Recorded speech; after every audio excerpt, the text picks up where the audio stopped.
Hello, and welcome to Powerful Places Podcasts. I'm your host, Gary White, and today we will hear the second part of an interview I had with Freddy Silva while on the trail of the Knights Templar in Portugal. So, Portugal was going to be the center of this kingdom of conscience. Oh, even better than that.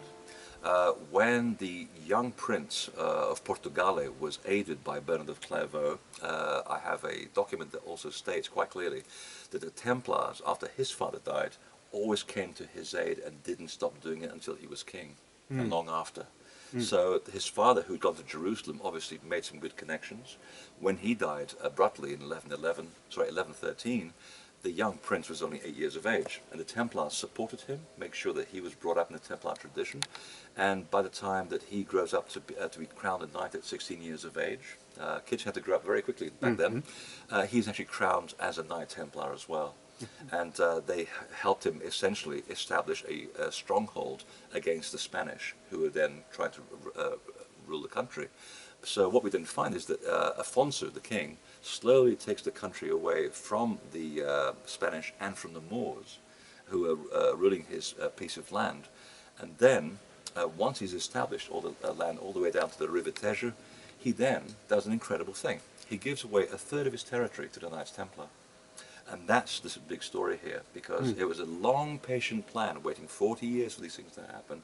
And once they had that title deed, they took up 1/3 of the country, and the center of which was the town of Tomar, where their most important monuments are to this day. That was the center of their kingdom of conscience. And we visited this little town, which is quite an interesting little town. Oh, surreal. Yes. And there is evidence, pretty clear evidence all over everywhere, symbols from the Templars. What's curious to me is then the connection with this to Jerusalem. Was it simply an accident of history that the Crusades happened to be going on at this same time? Why would you need to have Jerusalem connected to a kingdom that's here in Portugal?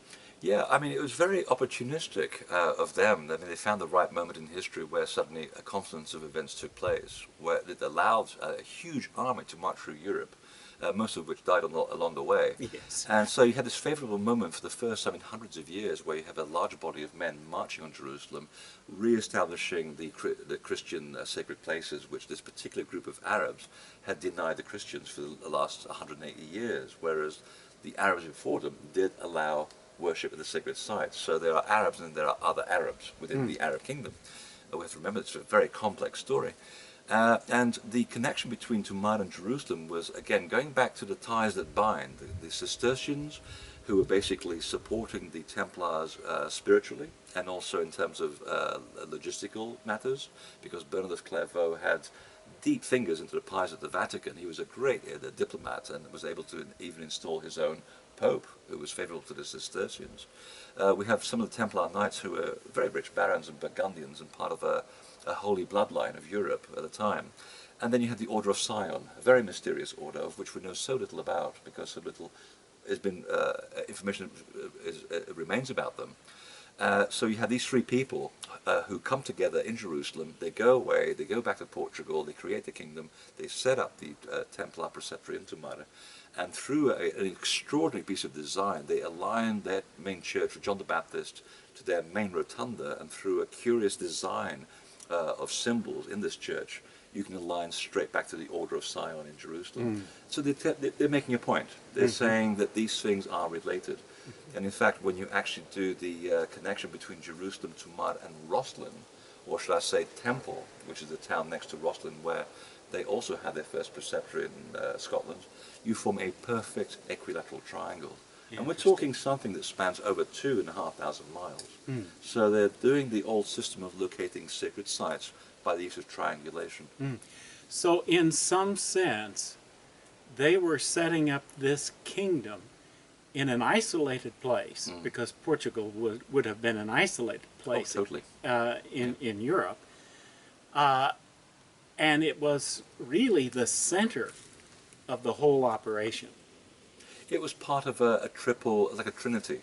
It eventually did become the center of the Templar operation by default when they basically were rounded up in 1309. Everybody did move here, but that wasn't rounded up during the night of October the 13th.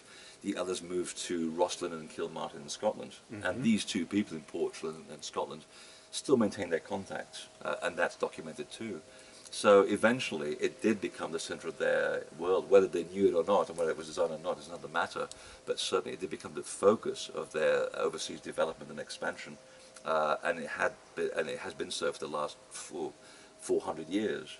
They're the ones who started off the connections to to Newfoundland, Labrador, the voyages to Nova Scotia, and the rest of course is history, because then we start getting involved with the progeny of the Templars, the Masons, who then become the founding fathers of America. So they were always looking to the West once they lost the ability to do what they were doing in Europe, mostly because of the shenanigans of Philip, the King of France, and the Pope.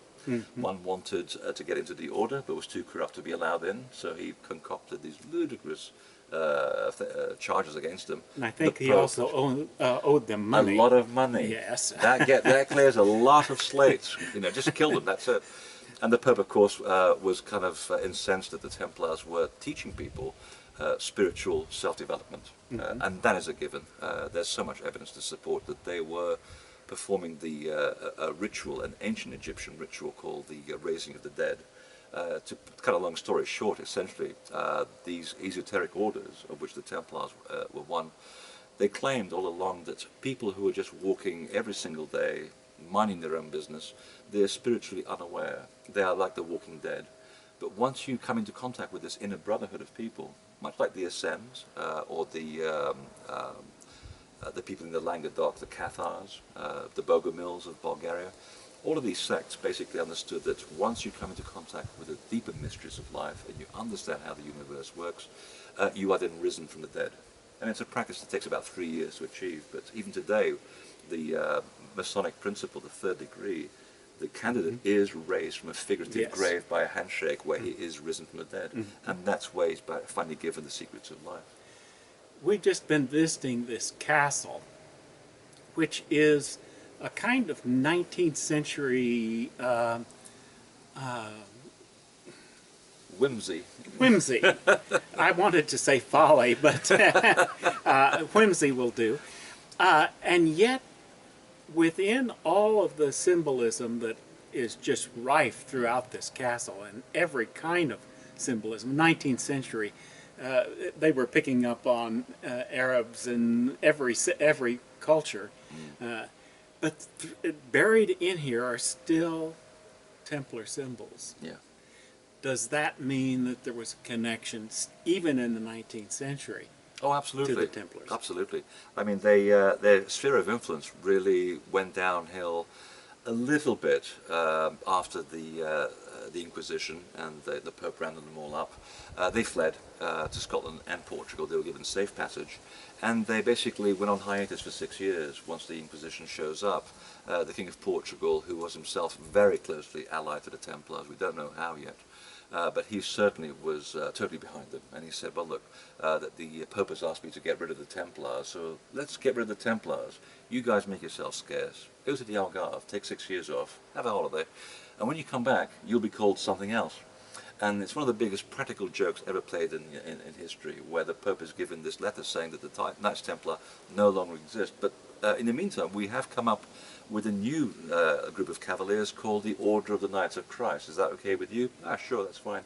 Same people. The land was given back to them, the money was given back to them, and they went on doing what they were doing for at least 300 years with total immunity.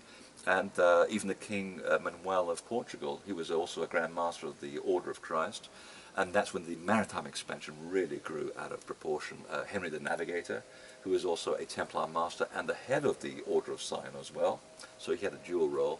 All of these people were working within this kingdom of conscience, totally free, and behind the backs of the Pope. But then, of course, they accumulated a lot of wealth, a lot of power, and that drew in a lot of unpleasant people, and of course the whole system again starts to corrupt. Yet again, we have kings coming into Portugal who don't quite understand it. They want to get in on this act, and of course they can't. They don't have the spiritual degree that they should have. So then we see a seesaw of events, and by the late 19th century we have, Ferdinand, one of the last Portuguese kings who comes here to Sintra, and he starts bringing back those concepts of Rosicrucianism, of Freemasonry, of the Templars, and you see at Pena a lot of the symbols that he put up yet again, just as if the 16th century had never stopped. So he was trying to bring back, and he was quite obvious about it. He wasn't even being subtle. He was showing quite clearly in the way he positioned his symbols that he meant for things to come back, and he had a degree of success until, of course, the church and the events, the revolution against the monarchy, took all that away from him, and the rest is history.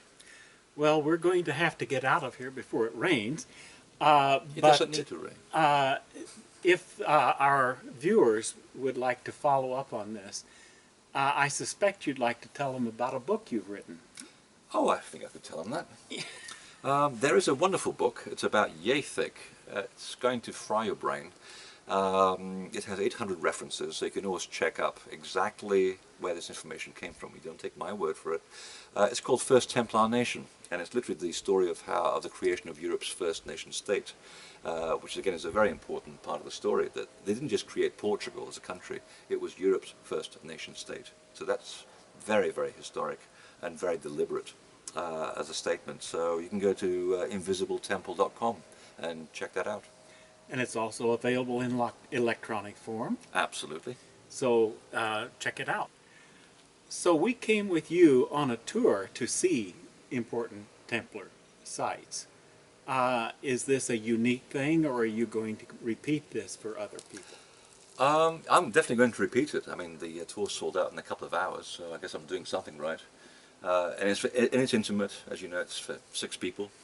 We get to have a good time, like a big family.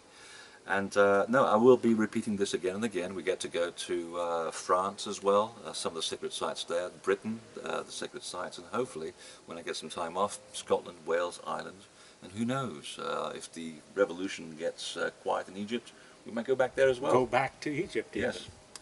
Well, thank you, Freddy, for Thank you, an Gary. enlightening interview. Pleasure.